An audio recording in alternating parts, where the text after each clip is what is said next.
김용민 브리핑.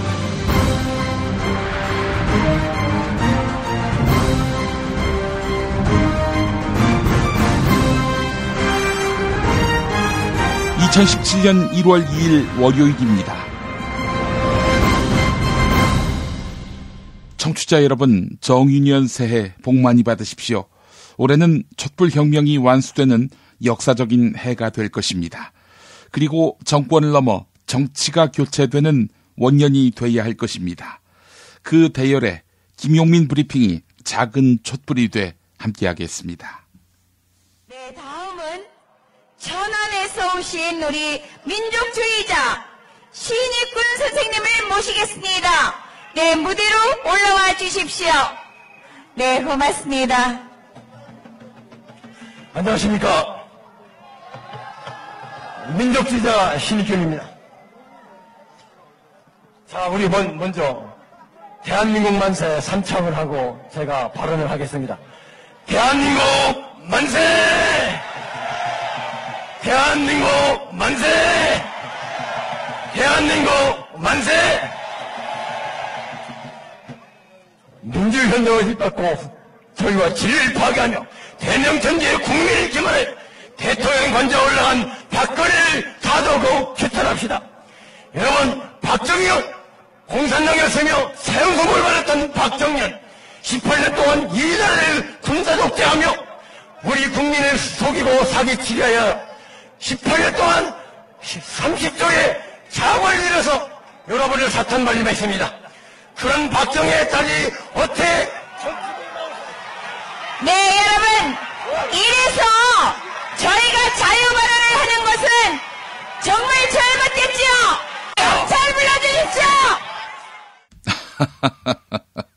지난 주말 박사모 집회에 나타나 마이크를 잡고는 이른바 팩트 폭력을 휘두른 천안의 어르신 말씀을 오늘 오프닝으로 대신합니다. 광고 듣고 새해 첫 김용민 브리핑 시작하겠습니다.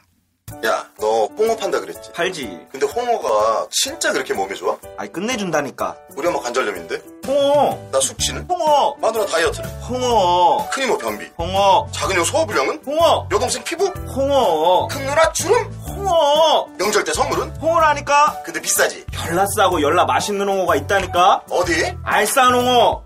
네이버 검색창에 알싸한 홍어를 검색하시고 1599-6456.com 혹은 1599-6456 전화주문도 가능합니다. 하나 더, 알싸한 홍어는 진공포장 택배 배송 판매하며 직접 개발한 특제 소스를 서비스로 드립니다. 충남 금산의 넓은 인삼밭, 정성농장을 일군 농부아버지 이정열 씨. 자연은 노력한 만큼 내어준다. 그 자연의 마음을 알기에 정성농장을 더불어 일구는 아들 이성규 씨도 아버지에게 배운 것처럼 정직하고 또 성실하게. 정성농장 홍삼은 인삼 재배부터 가공 판매까지 모두 책임지고 있습니다. 그래서 대한민국 1등 품질을 자부합니다. 검색창에 정성농장 홍삼을 검색해주세요. 정성농장 홍삼. 전화문의는 010-9754-6972. 이놈의 뱃살 맞는 옷이 없네. 애들 보랴 일하랴 살 뺄 시간이 없어. 다시 날씬해지고 싶어. 다이어트 전문 쇼핑몰 비타샵에서 국내산 동결건조 생식과 통곡물의 3가지 단백질 그리고 비타민 미네랄을 더해 만든 다이어트 전용 그린 스무디를 추천합니다. 이걸 어떻게 하는 거죠? 하루 한두 끼 맛있고 든든한 비타샵 스무디로 바꿔 드시면 됩니다. 1522-6648 1522-6648 혹은 비타샵을 검색해주세요. 팟캐스트 청취자분들께는 그린 스무디 한 포를 보내드립니다. 요즘 민주주의가 거꾸로 간다고들 하지요. 예, 그래서 이번에 제가 한국 현대 생활문화사라는 책을 소개하고 싶은데요. 지금의 상황을 만든 게 박정희 시대부터라는 분석들이 많이 나오는데 예. 이 책은 바로 그 시대를 제대로 알자라는 취지로 쓰여졌습니다. 예. 근데 생활문화사가 뭡니까? 사실 저희는 거의 정치사 위주로만 책을 읽었습니다. 근데 이 책은 그 시대를 살았던 바로 우리 부모님, 삼촌, 이모들의 삶을 담은 책이라고 할 수 있습니다. 촛불 집회도 언젠가는 생활문화사가 되겠군요. 지금 꼭 읽어야 할 책 같은데요. 한국 현대 생활문화사, 도서출판 창비. 여성 여러분, 골반이 삐딱하면 허리가 아파요. 아랫배가 나와요. 골반이 바로 서야 건강도 아름다움도 바로 섭니다. 바디로직을 입으세요. 토크밴드의 입체적인 탄력이 틀어진 골반을 바로잡습니다. 간편하고 확실한 골반 교정 타이즈 바디로직. 삐딱한 남성 골반에도 역시 바디로직. 바디로직의 효과를 못 느끼셨다면 100% 환불해드립니다. 자세한 환불 조건은 홈페이지를 참조하세요. 모두가 건강하고 행복한 세상을 위한 나눔의 가치. 의료비 걱정 없는 건강하고 아름다운 사회를 위해 바디로직은 아름다운 재단과 함께합니다. 이제부터는 관록의 뉴스 해설가 김용민이 오늘 아침 조간신문을 훑어드립니다.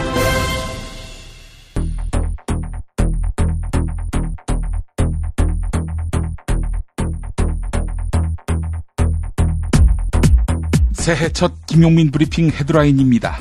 대선이 있는 해 신년 여론조사를 실은 신문방송통신사가 상당했지요. 10개가 넘었습니다. 그런데 서울신문 조사 결과를 빼고 모두 문재인 더불어민주당 전 대표가 1위인 것으로 나타났습니다.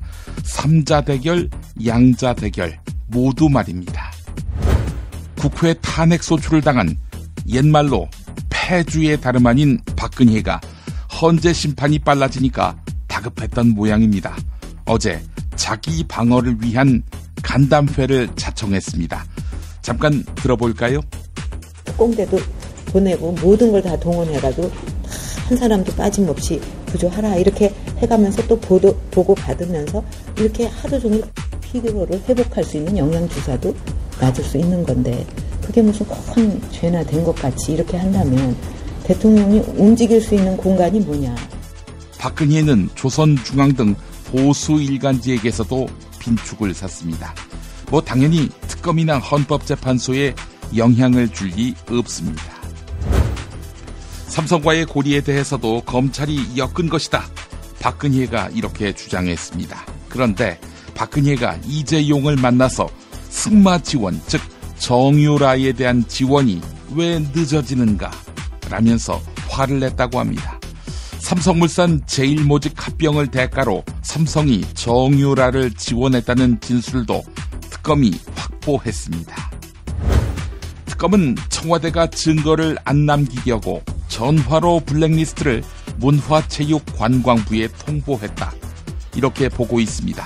한편 조윤선이 문화체육관광부 장관에 취임한 다음 블랙리스트 파기 지시가 내려왔다고 하는군요. 증거인멸을 교사했다는 것입니다. 김기춘이 국정원 댓글 사건 판결을 미리 알았다고 합니다. 검찰은 물론 법원 위에 군림해온 김기춘. 그를 봐주고는 대한민국이 바로 설 리 없습니다.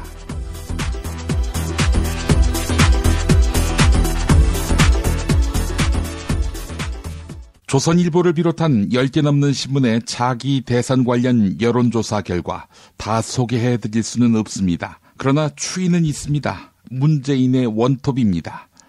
조선일보만 보겠습니다. 3자 대결의 경우 더불어민주당 후보로 문재인 전 대표가 약 40%, 개혁보수신당 후보로 반기문 전 유엔 사무총장이 약 29%, 국민의당 후보로 안철수 전 대표가 약 11%의 지지율을 보였습니다. 또한 반기문 전 총장과 안철수 전 대표가 이른바 제3지대를 통한 단일화를 이룬 경우에도 문재인 전 대표가 42%로 앞선 지지율을 보였습니다.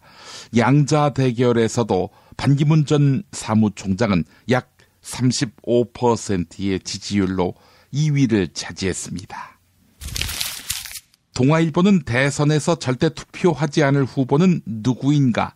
이런 질문으로 여론조사를 실시했습니다. 이 조사에서는 반기문 전 유엔 사무총장이 약 25%로 가장 높은 수치를 기록했습니다. 통상 지지율 1위인 후보가 반대 비율도 넘버원을 차지하기 마련인데 그렇지 않았습니다. 절대 투표하지 않을 후보 2위는 더불어민주당 문재인 전 대표로 약 22%, 3위는 10%인 황교안 국무총리였습니다. 정치권과 법조계는 헌법재판소가 대통령 박근혜의 탄핵 인용을 2월 말 또는 3월 초에 결정할 가능성이 높다고 관측합니다. 또한 대통령 권한대행인 총리 황교안은 중앙선거관리위원회와 협의해 헌법재판소 선고일로부터 50일에서 60일 사이에 적절한 날을 택해야 합니다. 60일을 넘기면 위법이지요. 그렇다면 대통령 선거는 4월 말 또는 5월 초에 치르게 됩니다. 선거관리위원회는 정규 대선일이 수요일로 규정된 만큼 다음 대선은 4월 26일 또는 5월 10일이 유력합니다. 한겨레가 보도했습니다. 대통령 박근혜가 예정에 없던 출입기자단 간담회를 자청했습니다. 갖은 변명만 늘어놓았는데 이 궁박하기 짝이 없는 행동을 중앙일보가 분석했습니다. 첫 변론 기일이 내일로 다가오는 등 헌법재판소의 탄핵 심판 속도가 빨라지니까 이를 의식했다는 분석입니다. 한편 간담회에서 박근혜는 대국민 사과 담화 때와는 태도를 180도 바꿨습니다. 최순실의 국정농단 자체를 부인한 것입니다. 어제 있었던 대통령 박근혜의 기자간담회에 대한 한겨레 사설을 살펴보겠습니다. 국회의 탄핵 소추로 직무가 정지된 박근혜가 신년 간담회를 여는 것은 부적절하기 이를 데가 없다. 또한 특검을 통해 확인된 내용이나 국회 청문회장의 증언마저 모조리 부인했다. 최순실 차은택 씨, 안종범 전 수석, 문형표 전 장관 등이 누명을 썼다며 안타까워하고 있으니 도대체 제정신인지 알 수 없다. 세월호 7시간 의혹에 대해서는 아무 잘못이 없다고 강변했다. 남들은 모두 인정하는 현실을 전면 부정하고 자기만의 환상에 갇혀 사는 듯하다. 이런 내용입니다. 최순실, 차은택, 안종범, 문형표 걱정은 왜 할까요? 네, 불리한 진술을 하지 말아달라.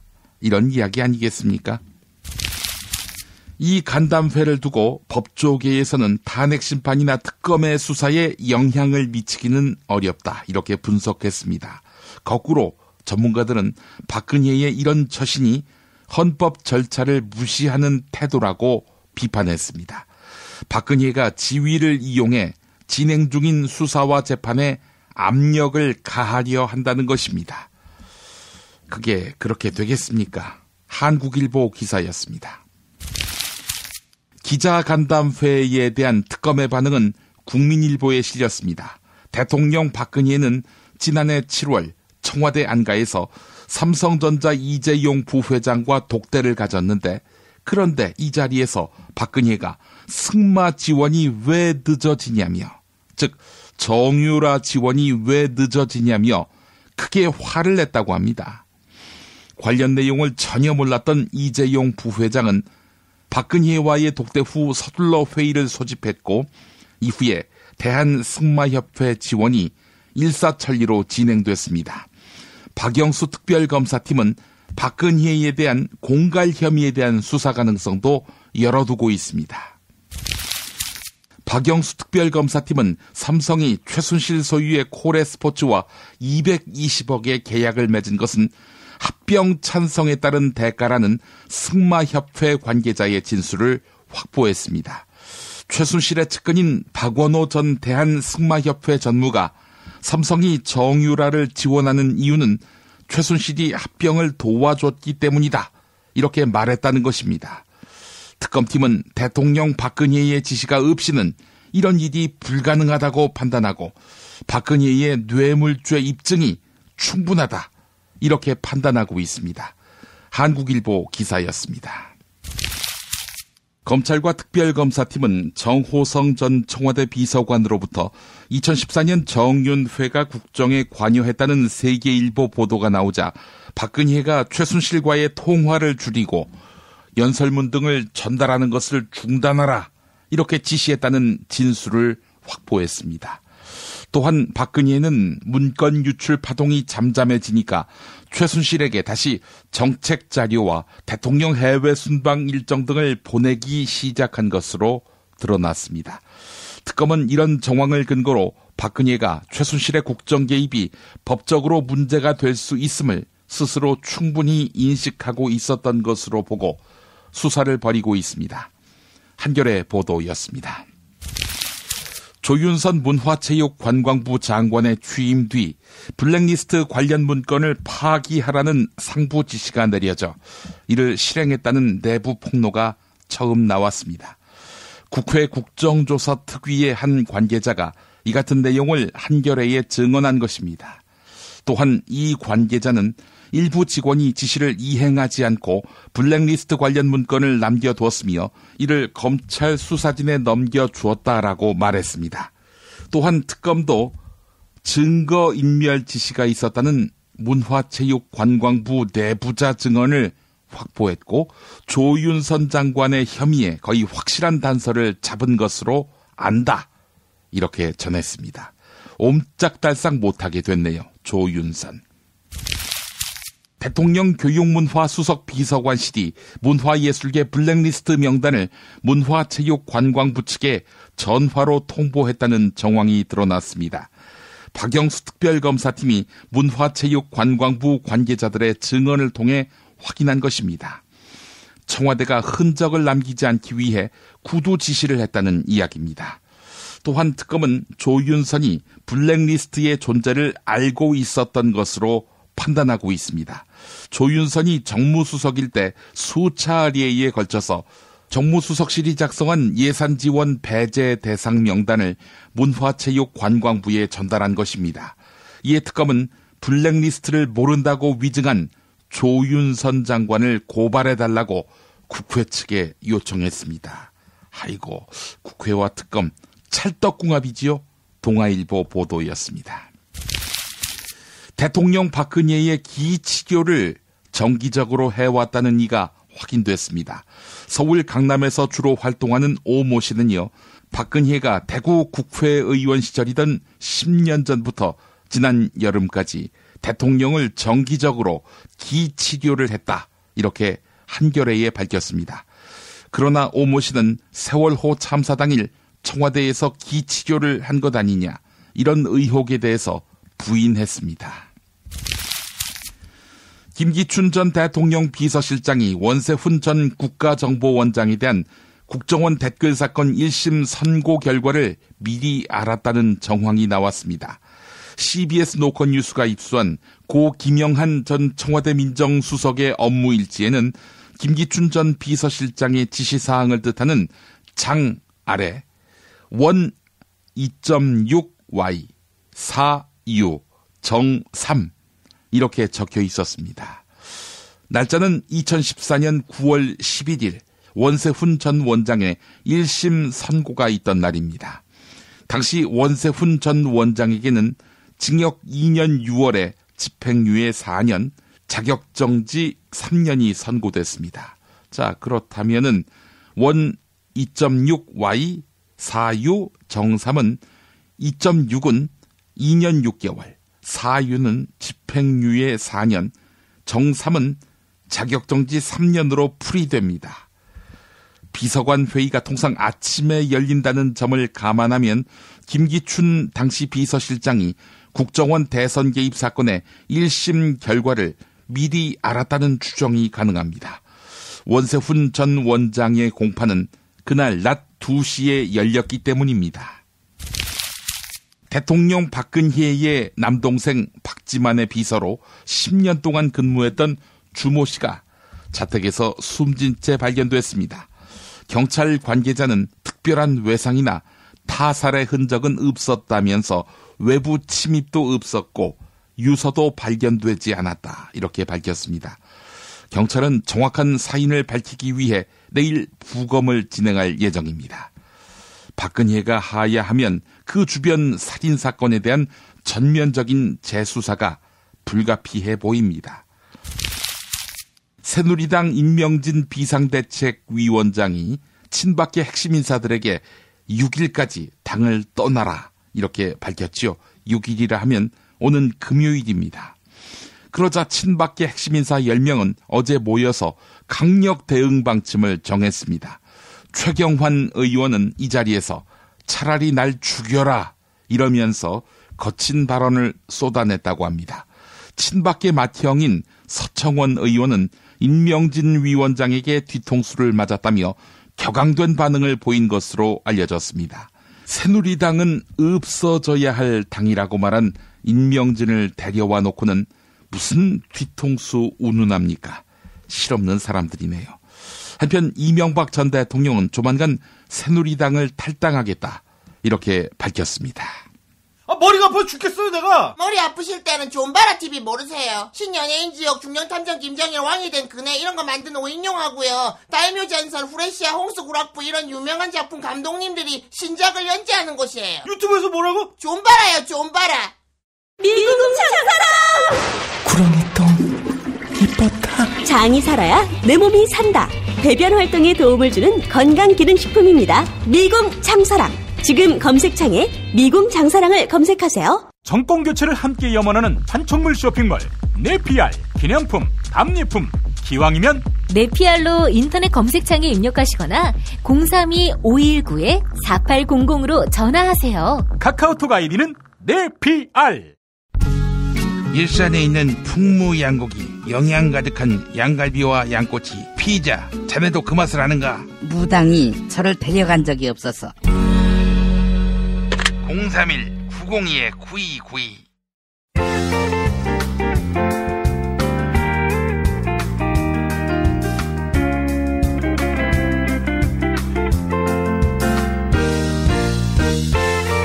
여러분 안녕하십니까? 지금부터 전국 16개 시도교육청과 무관한 2017학년도 뉴스 듣기 능력평가를 시작하겠습니다. 수험생 여러분께서는 팟캐스트의 음량을 알맞게 조절하여 주시기 바랍니다. 모든 문제는 한 번씩만 들려드리니 잘 듣고 지시에 따라 물음에 답하시기 바랍니다. 이제 시작하겠습니다. 카카, 큰일 났습니다. 뭐가 또 큰일 났어요? 어제 내가 했던 기자간담회 때문에 탄핵 반대 여론이 70%로 치솟았군요. 하긴 올해는 달개해잖아. 무슨 소리를 하십니까? 어제 모든 혐의를 다 부인하셨지요. 특검이 각하가 이재용한테 정유라 지원이 미진하다고 화를 내지 않았느냐. 뇌물죄에 더해서 공갈죄 딱 걸렸다. 이렇게 나오고 있습니다. 아니, 특검. 이것들이 한번 껌 씹히듯 씹히고 싶나? 하여간 야당이 추천한 특검이니 불공정하다. 이렇게 일축하세요. 카카, 임명을 누가 했습니까? 그 특검을요. 검찰에서 수사받자고 할 때는 공정한 특검 수사를 받겠다고 하시더니 이제 와서 특검이 불공정하다고요? 카카 뜻대로 수사하면 공정하다는 말입니까? 이런 개 억지가! 씹새끼. 야, 보신탕 좋아하는 이명박이가 니네 당 가냐? 개 보신당으로 말이야. 네? 그건 잘 모르겠습니다. 전에 이명박이한테 내가 2007년에 갖고 있던 파일을 다 파기했을 것 같냐고. 카카, 2007년 대선 경선 때 말입니까? BBK 이야기하시는 것 같은데 기억하시는지요? 2008년 2월 17일 BBK 사건과 관련해 대통령 당선인 신분이었던 이명박 전 대통령을 조사할 당시 특별검사팀이 고급 한정식집에서 이걸 먹은 다음에 조사했는데 이건 제대로 된 조사라고 볼 수 없지요. 이때 먹었던 게 뭔지 아십니까? MB하고 특검이 말입니다. 알지? 1번 보신탕, 2번 삼계탕, 3번 꼬리곰탕, 4번 어묵, 5번 육개장.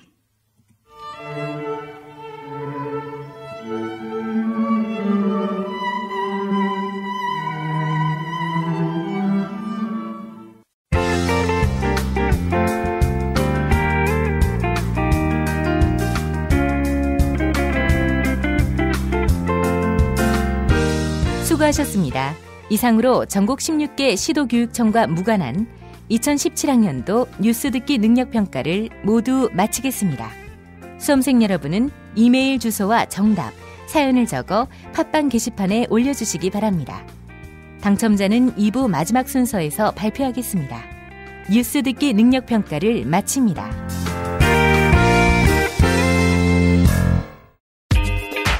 자기야, 매트리스 고르기 너무 힘들어. 대한민국 최초 매트리스 멀티샵 매트리스엠 몰라?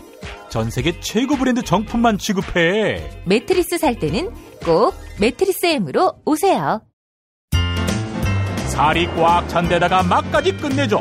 일본 바이어들이 환장하며 찾는다는 최고급 러시아 냉동 대게. 네이버 카페 대게 직거래 장터에 들어오셔서 선택하세요. 1644-9047. She never ever quits. 中国不能缺席。 Der Holocaust für Deutschland. Ma senti, col dolore umano non si può essere neutrali. 국제뉴스의 맥. 한반도와 국제 문제를 전문적으로 취재하는 황준호 기자 만나겠습니다. 황 기자님. 예, 안녕하십니까. 예, 새해 복 많이 받으십시오. 예, 청취자 여러분 그리고 김용민 PD 모두 새해 복 많이 받으시기 바랍니다. 예, 자 우선 그 신년사 분석부터 해보겠습니다. 김정은 북한 뭐라고 호칭해야 합니까? 국무위원장이 좋습니다. 국무위원장. 예, 그게 공식 지칭입니다. 아, 예, 그렇군요. 김정은 북한 국무위원장이 어제 신년사를 발표했는데 어떤 내용이었는지 분석해 주시죠. 예, 먼저 총평부터 하자면은 특별히 새로운 국정 방향을 제시하지는 못했다라고 평가할 수 있습니다. 예.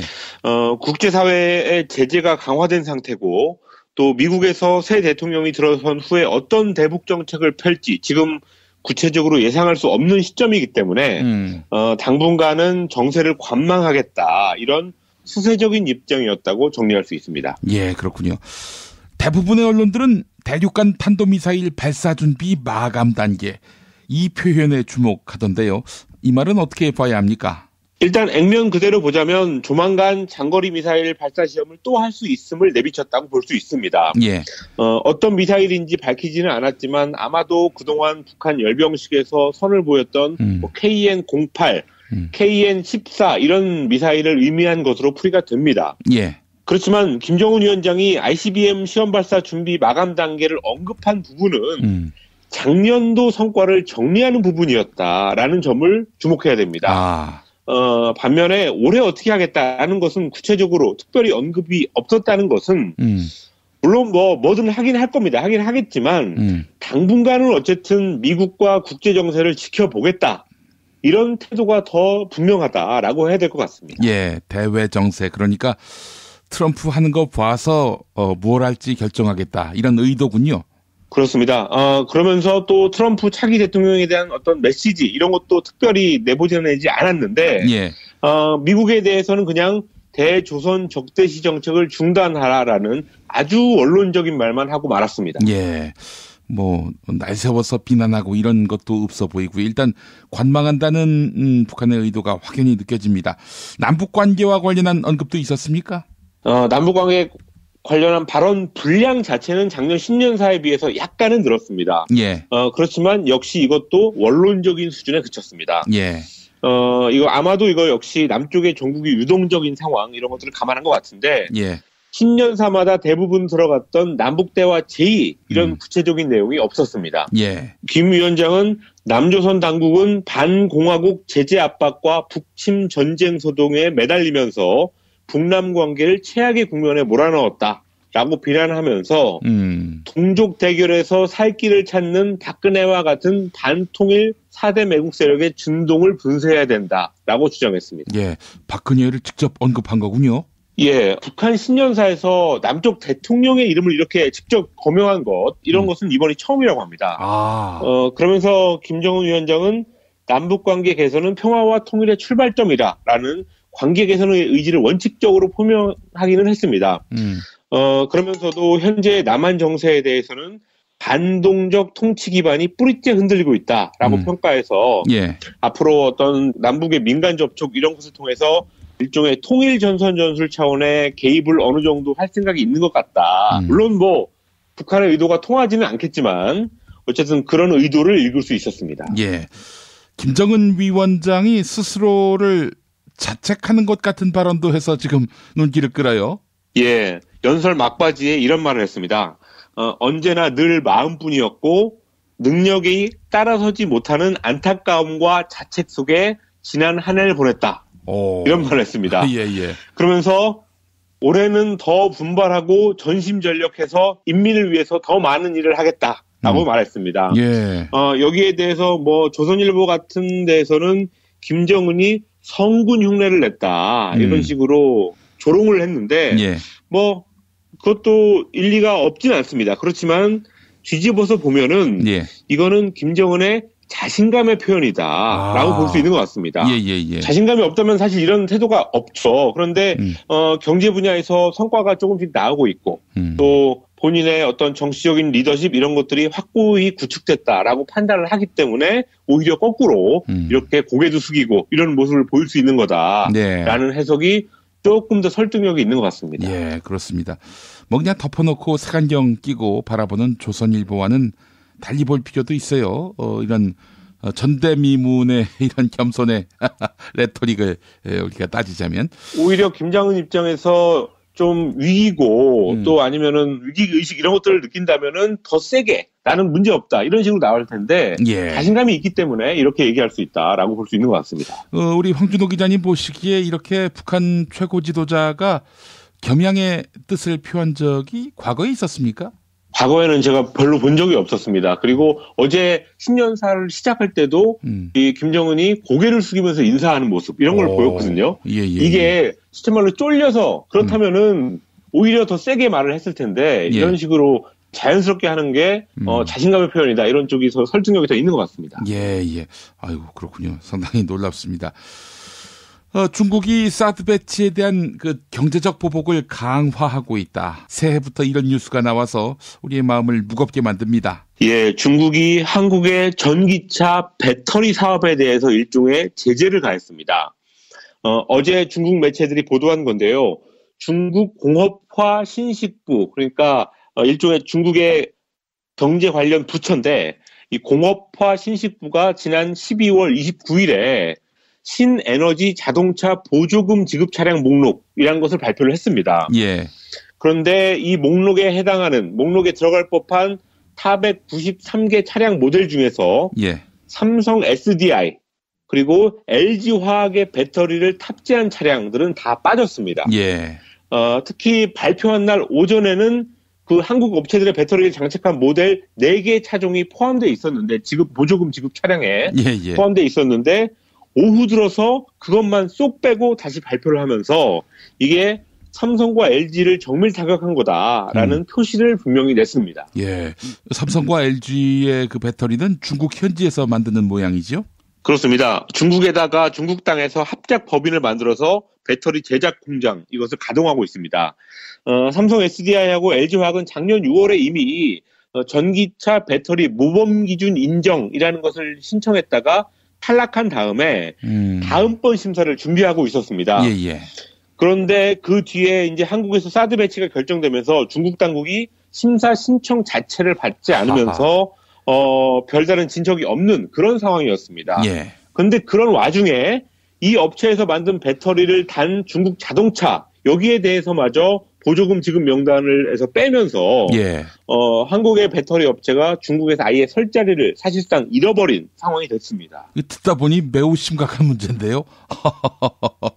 아니 전기차 배터리라고 하면은 삼성과 LG 입장에서는 상당히 중요한 성장 엔진이라고 여길 만도 하지요. 사실 요즘 전기차가 여기저기서 개발되고 있는 상황이고 보편화 단계에 이르고 있는 상태인데. 그렇습니다. 그리고 이 중국 시장 자체가 굉장히 크고요.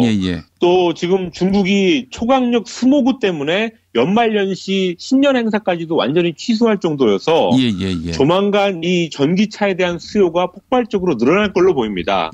딱 바로 그런 시점에 삼성과 LG가 실력을 보여가지고 중국 시장을 장악해야 되는데 이런 정치적인 문제 때문에 지금 존립 자체가 흔들리는 그런 상황이 됐습니다. 예, 예. 한국에 대한 중국의 보복, 이거는 뭐 정당하냐 아니냐 이런 거를 떠나서 이거는 엄연한 현실이기 때문에 사드 배치를 철회하지 않는 한 앞으로도 계속 있을 걸로 보입니다. 예, 상황이 아주 심각하게 돌아가고 있군요. 예, 중국은 최대 명절인 춘제, 음력 설을 앞두고 한국으로 가는 전세기 운항 연장도 불허하는 그런 조치도 며칠 전에 내렸습니다. 예. 이 춘제에 한국으로 오는 관광객들이 굉장히 많기 때문에 국내 관광 산업이 구체적인 타격을 크게 입을 수밖에 없는데 예. 일단 제 생각에는 사드 배치를 강행하겠다라고 자꾸 얘기하는 국방부의 입, 이거부터 국회가 좀 틀어 막아야 되지 않나라는 생각이고요. 예. 또 삼성과 LG 이 사람들도 본인들이 살려면은 정부에 뭐 로비를 하든가 압력을 하든가 이런 것들을 해야 되지 않나, 이런 다급한 상황인 것 같습니다. 예. 뭐 새해부터 무거운 소식 전해드리게 돼서 죄송한데 이거는 어쨌든 박근혜 탄핵이 빨리 결정돼야 되는 정치적인 이유다라고 예. 할 수 있는 것 같습니다. 그렇습니다. 이재용 삼성전자 부회장이 청와대 가서 정유라의 뒤는 내가 봐줄 테니까 제발 사드 배치 철회해달라, 이렇게 민원을 넣는 것은 어떨지. 삼성물산 제일 모직 합병 로비를 하듯이 말이죠. 예. 그렇습니다. 예. 자, 황준호 기자님 오늘 말씀 잘 들었습니다. 예, 감사합니다. 야, 딴지마켓 좀 봐봐. 이담채 김치 게시판 지금 보고 있어? 왜요? 뭐가 문제 있나요? 야, 어떻게 하나같이 맛있다, 예술이다, 감탄했다, 물건이다, 또 재주문했다, 이런 글만 올라올 수 있지? 이거 공작의 냄새가 나지 않아? 아무래도 그런 것 같아. 이담채 김치 게시판에 작전 세력이 개입한 거 아닐까요? 그럴 리가요. 이담채 김치는 맛있는 김치 말고는 따로 자랑할 게 없습니다. 드셔보시고 판단하세요. 포털 사이트에서 이담채 김치. 주문 전화는 1544-4586. 1544-4586. 술자리 많은 연말연시, 가뜩이나 속상한 세상. 새싹당 콩차를 선물하세요. 가격이 착해서 김용남법에 저촉되지 않습니다. 새싹당 콩차는 남자를 위한 차. 서면 보고용으로 아주 좋습니다. 서면 보고용. 서면 보고. 전창걸닷컴에서 구매하세요. 전화문의 070-8635-1288, 070-8635-1288. 공화국 참치논평. 구이동 대양 참치를 맛보지 못한 국민 여러분은 진정한 참치 맛을 보기 위한 강도 높은 중대 조치를 취하실 계획을 표명하시고 곧장 구이동으로 달려오시기 바란다. 참치에 대한 체질적인 거부감과 적개심을 노골적으로 드러내는 분도 구이동 대양 참치에 오시면 추호도 용납할 수 없는 포악무도한 폭식 행위를 자행할 것이다. 구이동 대양 참치. 월요일 참치데이 이벤트, 화요일 참치머리 서비스로 함께합니다. 주차장 걱정 마시고요. 대중교통은 서울 지하철 2호선 구의역 2번 출구에서 5분 거리입니다. 대양 참치 구의점 02-455-8087. 카카, 큰일 났습니다. 뭐가 또 큰일 났어요? 지금 모든 국민들이 여기저기서 닭을 씹어대고 있어. 야, 너까지 나를 닭이라고 하는 거야? 그게 아닙니다. 킹 닭갈비를 씹고 있다고 합니다. 닭갈비, 이젠 전혀 새로운 맛을 경험하세요. 킹 닭갈비. 일반 맛, 짜장 맛, 파스타 맛까지 최고의 재료에 가장 건강한 국내산 닭고기는 기본이죠. 밥 반찬으로, 다이어트 요리로, 그리고 술안주로 11번가 옥션, 지마켓, 스토어팜에서 킹 닭갈비를 검색하세요. 건강한 목, 건강한 피부, 건강한 화장품을 물려주고 싶습니다. 수아비스 화장품은 눈에 들어가도, 상처 위에 발라도, 혹은 아이들이 실수로 먹더라도 괜찮아야 한다는 목표로 95% 천연 원료 함유에 도달하기까지 달려왔습니다. 수아비스랩닷컴에서 여러분의 성원에 힘입어 12월 15일 베이비 전용 제품을 출시합니다. 지금 바로 수아비스 화장품 홈페이지를 방문해서 베이비 제품 체험단 참여 이벤트를 클릭해주세요. 민감성, 아토피성 피부에도 효과적인 수아비스 베이비 제품을 보내드립니다. 아이부터 어른까지 수아비스 화장품. 하루 두 차례 대한민국과 지구촌의 오늘을 정직하게 비춰드립니다. 권력이 진실을 압도하는 세상. 김용민 브리핑은 작은 희망의 불씨가 되겠습니다. 민중의 소리 이완배 기자와 함께하는 경제의 속살. 새해 첫 경제의 속살입니다. 이완배 기자님. 네, 안녕하십니까? 예, 새해 복 많이 받으십시오. 네, 새해 복 많이 받으십시오. 감사합니다. 네. 우리 국민들 모두 복 많이 받는 그런 네. 한 해가 돼야 할 텐데 네. 어제 잊혀진 인물이 또 뉴스에 나와서 심사가 좀 복잡했습니다. 네. 이런 날 즈음에는 좀 모습을 드러내지 않는 게 미덕 아닌가 이런 생각도 드는데 말이죠. 그렇죠. 국민들이 희망찬 새해를 맞이하는 날에 꼭 그렇게 나타나셔가지고 그래도 올해 우리 국민들 특히 저희 청취자분들께서는 새해 복을 많이 받으실 것 같다는 좋은 예감이 드는 게요. 아, 그래요? 예. 정상근 혁명동지께서 페북에 지령을 내리셨더라고요. 새해 복 많이들 받으시라고요. 그래서 예, 그 지령을 잘 따르시면 예, 복을 많이 받게 되지 않을까 싶습니다. 그까짓 게 많이 컸네. 라고 얘기하면 기분 나빠할 테니까요. 예, 뭐 없는 말로 하겠습니다. 네, 알겠습니다. 자, 이완배 기자님, 새해 첫 이야기, 어떤 이야기 준비하셨어요? 예, 새해 첫 방송인데 제가 어떤 뉴스를 고를까 하다가, 골라놓고 보니까 이게 너무 길어지더라고요. 그래서 평소에 하던 월요 경제학은 내일로 하루 미뤘으면 합니다. 오늘은 민주노총 한상균 위원장 이야기 하나만으로 새해 첫 방송을 지금 하려고 합니다. 예. 한상균 민주노총 위원장께서 12월 초에 2심 재판에서 징역 3년을 선고받았다는 소식을 제가 한번 뚜껑이 완전히 열린 채, 아니 진경준이 4년이고 한상균이 3년인 게 어느 나라 법상식이냐 뭐 이런 말씀을 한번 드린 적이 있었는데요. 그랬죠. 예. 한상균 위원장께서 12월 21일에 그러니까 작년 12월 21일에 손편지를 쓰셔서 민주노총에 보내셨습니다. 그게 12월 26일에 공개가 됐고요.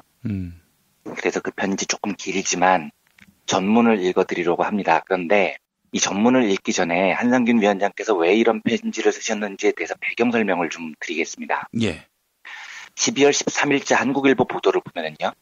한상균 석방이 촛불 민심, 집회 주최 측 주장의 찬반 논란 이런 제목의 기사가 있습니다. 예. 그 기사 잠깐 읽어보겠습니다. 예. 촛불 집회를 주관하는 박근혜 정권 퇴진 비상국민 행동은 12일 서울 중구 민주노총 대회의실에서 기자회견을 열고 박 대통령 구속과 함께 지난해 민중총궐기 대회를 주도한 혐의로 수감 중인 한 위원장 석방을 촉구했다. 퇴진행동 측은 한 위원장 석방이 촛불 민심이라고 주장한다. 퇴진행동은 정부는 부패와 비리가 드러날 것을 두려워해 저항을 불법으로 규정하고 탄압했다며 한 위원장이 하루빨리 자유의 몸이 돼 노동자와 민중의 편에 서는 것이 촛불이 바로 세우려는 정의라고 밝혔다. 반응은 엇갈린다.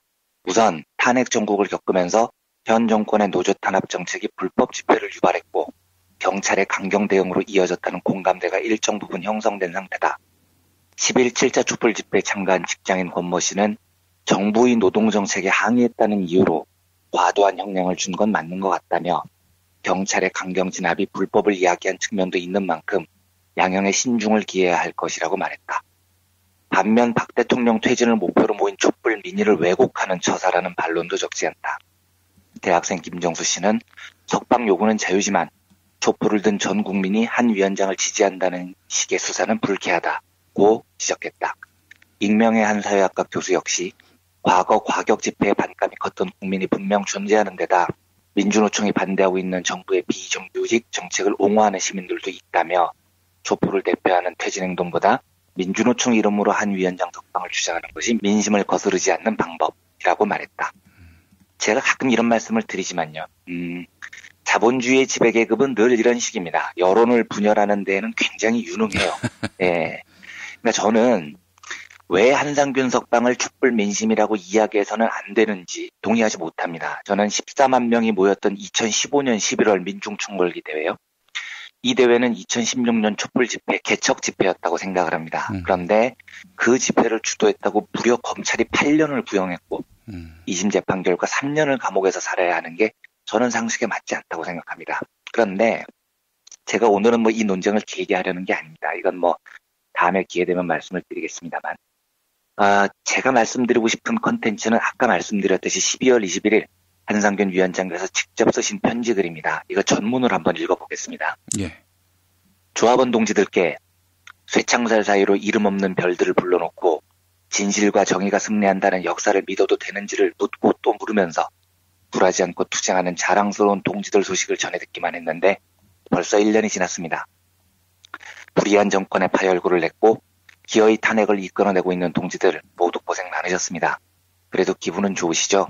요즘 같은 고생은 오히려 신명이 나실 거라 생각됩니다. 1차로 박근혜를 청와대에 가두는 것은 성공했습니다. 헌법재판소도 진실과 민심을 이길 수 없을 것입니다. 다만 민중의 분노가 더 거세져야만 신속한 결단을 하리라고 생각합니다. 늦어도 춘3월 이전에는 박근혜가 김기춘, 우병우와 부역한 패거리들과 함께 이곳 서울구치소로 들어오리라 믿겠습니다. 탄핵, 적폐청산, 부역자 단죄, 대선, 개헌까지는 갈 길이 험하고 멀기만 합니다.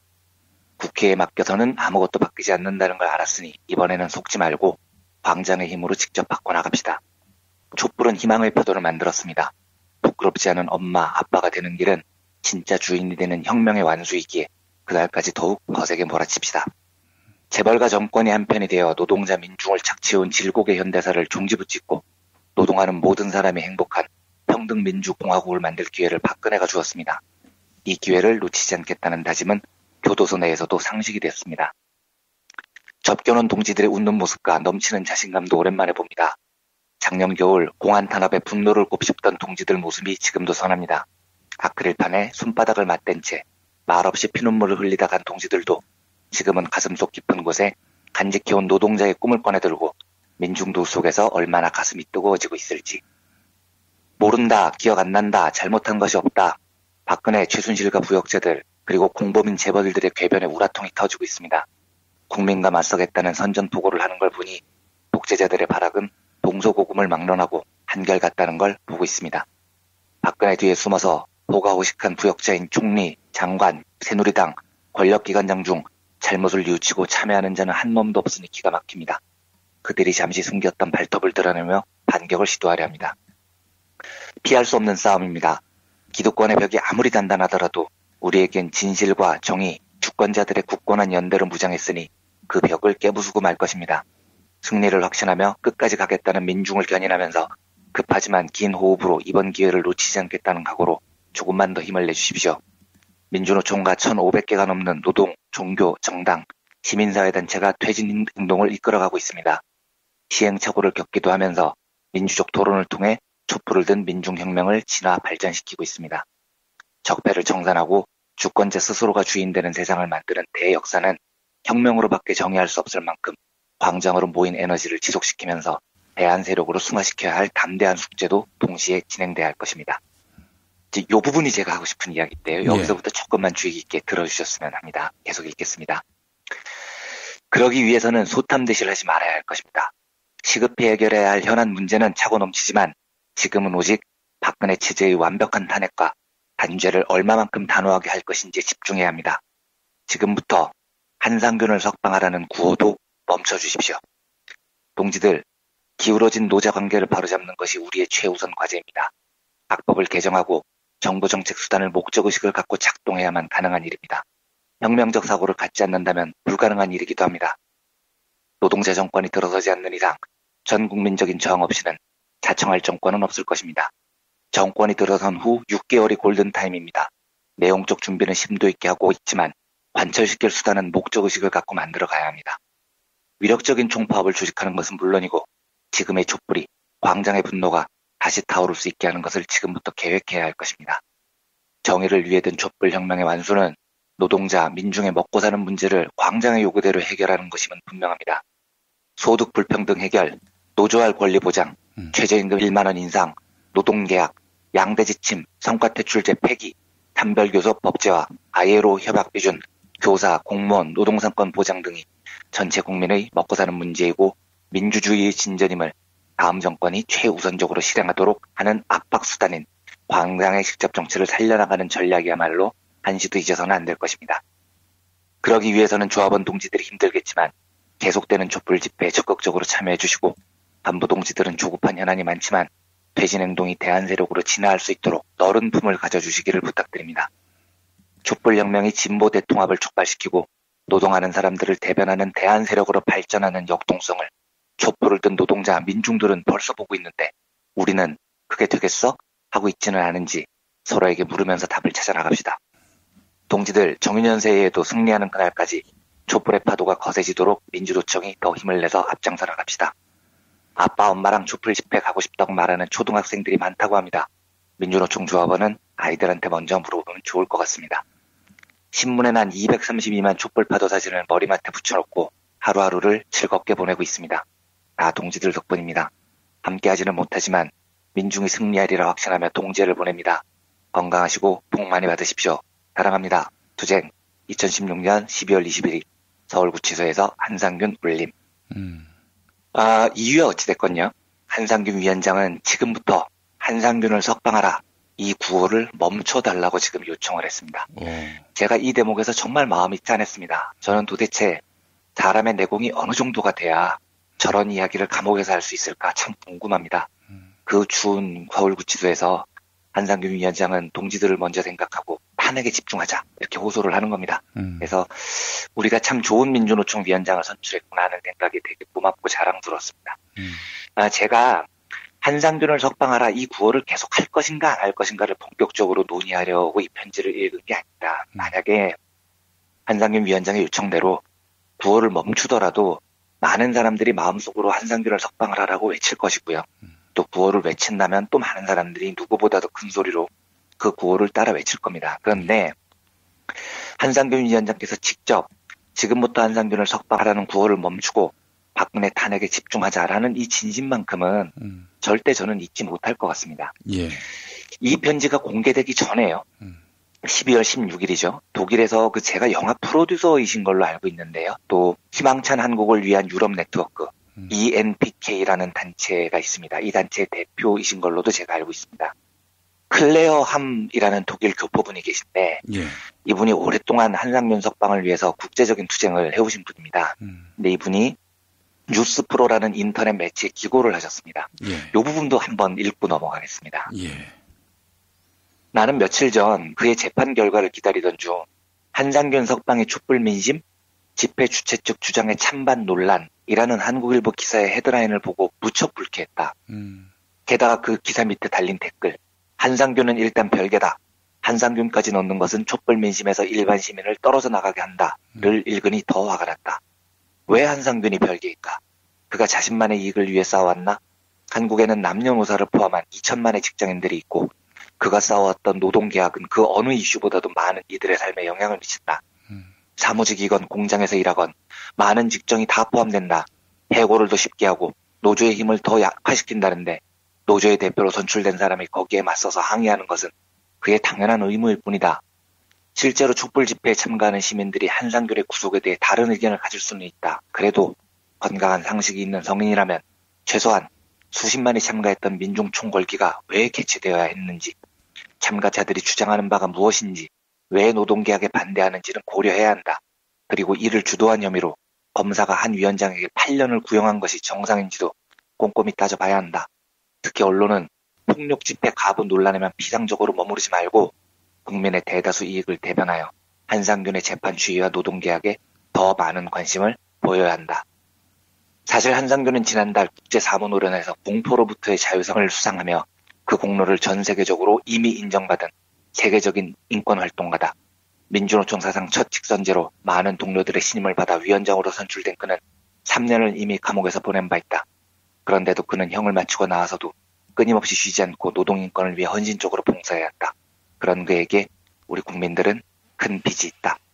한상균은 지인에게 보낸 옥중 편지에서 쉽지는 않겠지만 누군가는 묵묵히 산을 옮겨야 하지 않겠는가. 힘들게 싸우고 있는 후배들에게 오래도록 언덕이 되어주자 다짐을 했다고 적었다. 2평도 안 되는 비좁은 그의 감방에는 작은 국화 화분이 놓여있다고 한다. 물만 주고 정작 좋아할 이슬과 햇볕을 주지 못해 미안해하는 그의 따뜻한 마음씨. 감옥에서 할 수 있는 일이 많지는 않지만 포기하지 않겠다는 불굴의 의지와 열정을 지닌 그는 노조의 대표이기 이전에 가진 게 없는 아비로서 좀 더 따뜻한 세상이라도 유산으로 남겨주고 싶은 아빠이다. 국화와 별과 달과 버타여 살아가고 있는 한상균으로 끝을 맺은 그의 편지를 읽으며 TV에서 보여지는 강한 이미지와는 다른 그의 섬세한 감수성이 언뜻 낯설게도 느껴졌지만 그런 그의 순수함과 인간애가 싸움을 지속시키는 힘이라는 걸 깨달은 나는 그가 무죄 판결을 받을 때까지 멀리서나마 촛불을 들 것이다. 언젠가 대한민국에 정의가 바로 서고 상식이 통하는 그날이 오기를, 새벽에 오기를 간절히 바라며, 네, 이렇게 그 칼럼을 맺었습니다. 아이고, 참, 예. 우리에게는요, 참 좋은 한상균이라는 동지가 있는 겁니다. 저는 참 많이 자랑스럽습니다. 가진 게 많지 않아서, 아비로서 자녀들에게 물려줄 것이 좀 더 따뜻한 세상이라도 유산으로 남겨주고 싶다는 한상균 위원장의 이 마음이 많은 우리 청취자분들께 전달이 됐으면 좋겠습니다. 그래서 혹시 시간적 여유가 조금 되신다면 저희 청취자분들 한상균 위원장을 위해서 손편지 하나씩 쓰셔서 격려와 응원의 편지를 구치소로 보내주시면 한상균 위원장께서 이 추운 겨울을 감옥에서 보내는데 큰 힘이 돼줄 것 같습니다. 그래서 제가 민주노총 홈페이지에서요.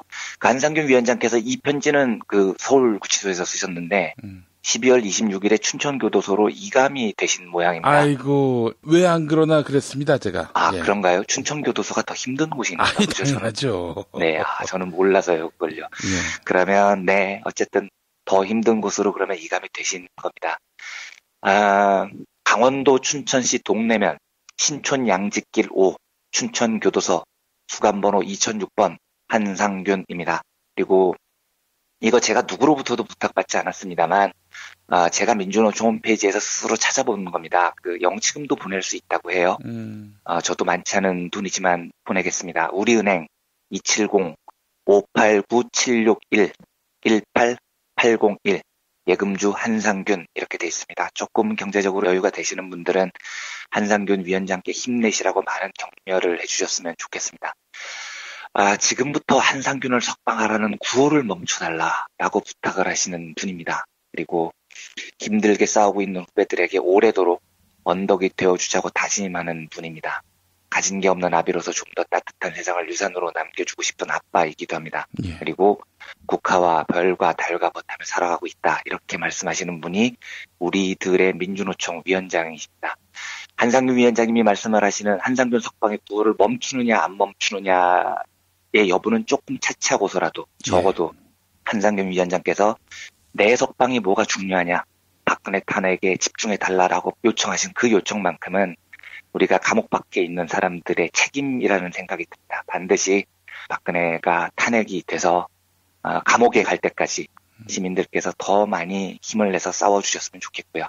한상균 위원장의 그 요청을 우리가 좀 소중히 받아놔 줬으면 좋겠다는 생각이 듭니다. 그래서 우리 청취자분들께서 편지도 많이 보내주시고요. 앞으로 새해에도 더 촛불로 열심히 서서 한상균 위원장이 수감되어 있는 그 자리에 진짜 들어가야 될 사람들을 집어넣는 그날까지 한상균 위원장의 바람대로 더 열심히 살아가는 그런 새해가 돼야 되겠다, 이런 생각을 저는 많이 가지게 됐었습니다. 예, 알겠습니다. 오늘 마무리는요. 지난 토요일 촛불 집회에서 홍대 쪽에서 닭볶음탕 집을 운영하는 여성분. 네네. 이분은 10차례의 대형 촛불 집회에 다 나왔다고 하는데, 네. 처음에는 이제 정유라, 최순실 그들의 소행에 괘씸해서 나왔는데, 네. 한 주 나오고 두 주 나오면서 왜 한상균을 석방시켜야 하는지, 네. 왜 우리가 노동 현안에 대해서 관심을 안 가질 수가 없는 것인지, 네. 그렇게 성찰하는 과정도 고백하시더라고요. 그 내용을 함께 들으면서 마무리 짓도록 하겠습니다. 네. 올 한해 그렇습니다. 이 사실 박근혜 퇴진으로 유토피아가 일리는 건 아니잖아요. 그렇죠. 예. 우리가 근원적으로 풀어내야 할 문제가 한두 가지가 아님을 함께 성찰하고 또 그렇게 해서 깨달은 만큼 행동했으면 하는 그렇습니다. 바람을 갖습니다. 예. 자, 이완배 기자님, 오늘 고생하셨습니다. 네, 감사합니다. 저는 홍대 앞에서 음식점을 하고 있는 자영업자입니다. 이곳에 10월 말에 처음 왔을 때 저는 너무 평범한 삶을 살고 있었기 때문에 그 철도 노동 파업하시는 분들의 하는 말씀이 굉장히 낯설었습니다. 노동, 뭐 이런 혁명, 동지 이런 말들이 사실 저랑은 상관이 없는 말 같이 들렸었습니다. 저는 너무 평범하게 살았기 때문에 세월호 어머니들의 눈물과 정유라가 대학을 이상하게 간 것 그게 더 화가 나고 공감을 했었습니다. 하지만 노동자도 농민도 그리고 비정규직 그리고 저와 같은 자영업자나 중소상인들 모두 정의롭지 못한 국가에서는 똑같은 흙수저이고 또 흙수저의 자식들이고 또 우리 형제들 우리 친척들의 얘기인 것 같았습니다. 우리들은 출발선이 공정하지 못한 이런 나라에서는 상위 1% 사람들의 노예와 마찬가지였습니다. 사람들은 제가 이곳에 나와서 토론을 하고 많은 사람들의 얘기를 듣고 시민들의 발언을 들으면서 저도 많은 생각을 했고 저의 어줍잖은 말이지만 이렇게 무대에 올라와서 제 말을 할 수 있게 되었습니다. 아마도 저처럼 평범한 음식점을 하는 아줌마나 아니면 또 저처럼 말을 못하는 사람도 이렇게 10회 정도 개근을 하면 무대에 올라와서 이런 말을 할 수 있다는 걸 많은 사람들에게 용기를 주고 싶어서 정말 어렵지만 제가 이곳에 올라왔습니다.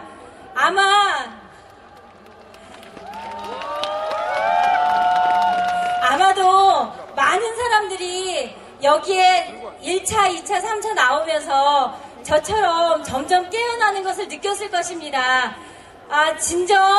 진정으로 저들이 두려운 것은 여기에 100만, 200만이 모이는 것이 아니고 우리들이 각성하고 깨어나는 것이 아닐까 생각합니다. 우리는 그렇죠. 여러분 안녕하세요. 민중의 소리 아나운서 정혜림입니다. 이 어묵한 여왕님 치하에서 다들 잘 견디고 계시죠?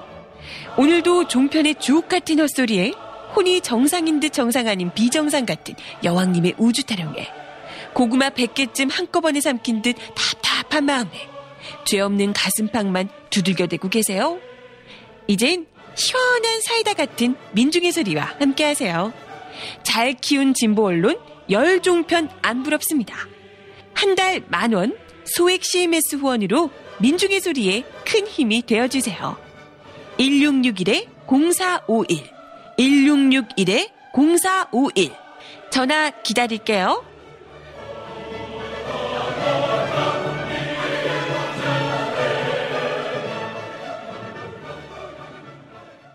살다 보면 꽃 주문할 일이 생깁니다. 1566-0263 네이버에서 검색된 사이트보다 최대 2만원 싸게 해드립니다. 좋은 사람과 플라워 1566-0263 잊지 마세요. 건강식품의 지존 전복을 택한다면 100% 완도에서 잡은 와우 전복. 네이버에서 와우 전복을 찾으세요. 010-2443-0818 한우 사고를 집어넣고 24시간 팔팔 끓인 곰탕 연지연 곰탕. 어린이부터 노인까지 누구나 좋아하는 건강식 연지연 곰탕. 택배로 신청하시려면 010-7252-1114 김용민 브리핑과 함께하는 브리핑 대리운전 1522-9687 수익금 일부는 김용민 브리핑 드라마 악인 열전 제작비로 쓰입니다. 1522-9687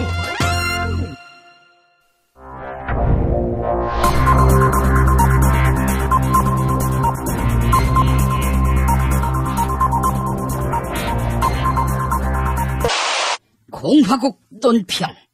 떡과 비아그라만큼은 혼자 먹는 것이 아니라서 참모들과 함께 새해 떡국을 나눠 먹은 박근혜 동지께서는 새누리당을 탈당하겠다고 나선 이명박에 대한 강도 높은 국가적 중대 조치를 취하실 계획을 표명하시고 구체적인 공격 방침을 제시하시었다. 경애하는 박근혜 동지의 단호한 결심은 국민의 뜻 운운하면서 감히 박 동지에게 하야하라 이렇게 압박하는 MB에 대한 격한 분노의 표시다. MB의 이런 너절한 행동은 박동지의 새누리당으로는 자신의 비밀을 다음 대통령 때에서 유지하기 힘들다고 판단한 데 따른 것이다. 따라서 새누리당에 안 오겠다는 반기문을 따라 나가 당 밖에서 밀어준 다음 반기문 대통령 시대에서도 무사하고 안전하게 살아보겠다고 발버둥 치는 것인데, 이는 박동지를 참을 수 없이 모독하고 우롱하고 천추의 한이 될 망동의 다름 아니며 처절한 대가를 자초할 악수 중에 최악수의 다름 아니다. 박동지는 외로움을 많이 펴서 유독 보안 손님을 많이 둔 편이다. 그런 박동지가 혼자서만 감옥 갈 것이라고 보는가? MB는 똑똑히 알아야 한다. 2007년 BBK 문제를 끝까지 파고들었을 경우 그때 무슨 일이 벌어졌을지. 꼬리곰탕 처먹으면서 내가 아니면 아니다 이런 식으로 주장한 모양인데, 그렇다면 내가 아니면 아니다 라고 말하는 박동지도 무죄 맞지 않나? 박동지에게만 무언가 큰 흠이 있는 것인 양 왜곡하는 것은 박근혜 동지에 대한 체질적인 거부감과 적개심을 노골적으로 드러내는 것으로서 추호도 용납 못할 포악무도한 도발 행위에 다름 아니다. 이제라도 이명박은 박근혜 동지를 찾아가 참회의 눈물을 흘리며 MB에게 관기를 넣어주려 했다가 습관성 털 복용자라는 정체만 탄로난 원내대표 정우택 꼴만은 나지 않게 해달라고 이 말을 땅에 찍고 반성해야 할 것이다. 만약 거절할 시에는 박근혜 동지의 치솟는 분노와 경천 동지의 탄압의 불벼락을 피할 수 없게 될 것이다. 김용민 브리핑이 선정한 오늘의 칼럼은 경향신문에 실린 기획기사 푸른 기와의 전설, 새 주인공은 누구입니다. 박성민 정치 컨설턴트의 글이 되겠습니다. 반기문은 침몰 직전에 보수를 구할 메시아가 맞는 것일까? 출마를 선언하지 않았는데도 수많은 자칭 측근과 언론에 의해 유력 주자가 됐지만 난 여전히 출마와 불출마 가능성을 반반으로 본다. 온갖 시나리오로 유혹해도 연기 경험이 없는 사람이 시나리오만 보고 추견할 수는 없는 일 아닌가. 보수 진영은 반기문이 위기에 빠진 보수를 건져줄 것으로 기대하지만 2002년 이인재, 2012년 문재인처럼 궁여지책으로 불려나온 사람은 대통령이 되기 어렵다. 반기문은 2017년 보수의 궁여지책이다. 반기문은 가장 고령의 출마자고 평생 외교관만 한 사람이다. 대중 선거 경험이 없다는 점은 치명적인 약점이다. 혹독한 검증에 쉽게 무너질 수 있다.